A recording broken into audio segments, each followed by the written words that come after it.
देखिए, जिस तरह से अभी बताया गया कि विश्व आर्थराइटिस दिवस, देखिए आर्थराइटिस एक लाइलाज बीमारी के रूप में जब बढ़ जाती है, जिस तरह से कैंसर, महामारी और तरह की बीमारियां होती हैं, तो ये स्नायु तंत्र की बीमारी है। जैसे मैंने सबसे पहले अभी बताया कि व्यक्ति चलने के लिए बना हुआ है। अगर व्यक्ति चलता फिरता रहेगा तो स्फूर्ति रहेगी, दसियों जगह जाएगा, ठीक है, मन प्रफुल्लित रहेगा, उसका आचार विचार सही रहेगा, उसका संस्कार सही रहेगा, उसका सोशलाइजेशन सही रहेगा।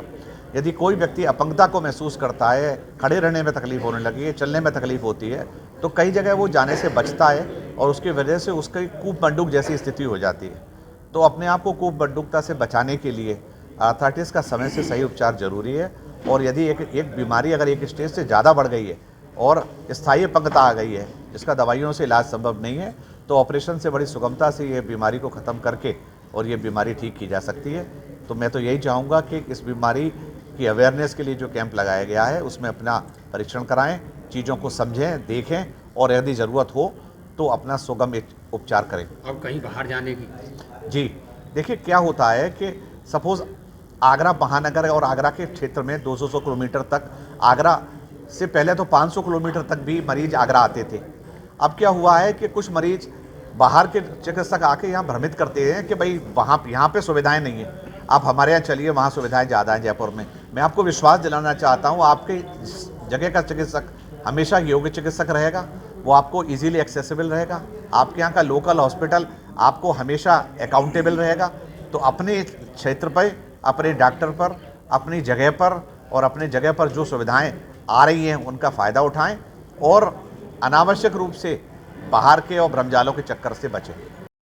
यहाँ पे बहुत अच्छा रहा जितनी उपस्थिति है, लेकिन मैं ये जानता हूँ कि आप लोगों की बदौलत हमारी जो आवाज़ है वो सारी जनता को उसको फ़ायदा होगा। क्योंकि अगर कुछ बहुत सस्ती दवाइयाँ हैं जिनसे वो खाकर काफ़ी हद तक सही हो सकते हैं, लेकिन क्या होता है कि बहुत सारी चीज़ें ऐसी होती हैं, अगर ज़्यादा सेकंड स्टेज से बढ़ जाती है तो फिर खर्चे, आपको बताया, ऑपरेशन में कष्ट होता है, प्रॉब्लम आती है, जबकि आपके ये घुटने पूरी लाइफ चलाने के लिए बनाए हुए हैं। तो इसमें दवाइयाँ बहुत प्रिलिमिनरी सेकंड स्टेज तक डॉक्टर अनुपम गुप्ता ने बताया था, अगर जल्दी लेते हैं, सिर्फ इसका उद्देश्य यही है कि आप अर्ली स्टेज में इन दवाइयों को ले लेते हैं तो आगे अगर फ़ायदा आपको तुरंत नज़र आता है तो समझ लीजिए आपका दवाई सही है और आप ठीक हो रहे हैं। अब मैं किसी भी पैथी के बारे में कुछ नहीं हूँ, बट दवाई अगर काम करेगी तो आप ठीक हो जाएंगे।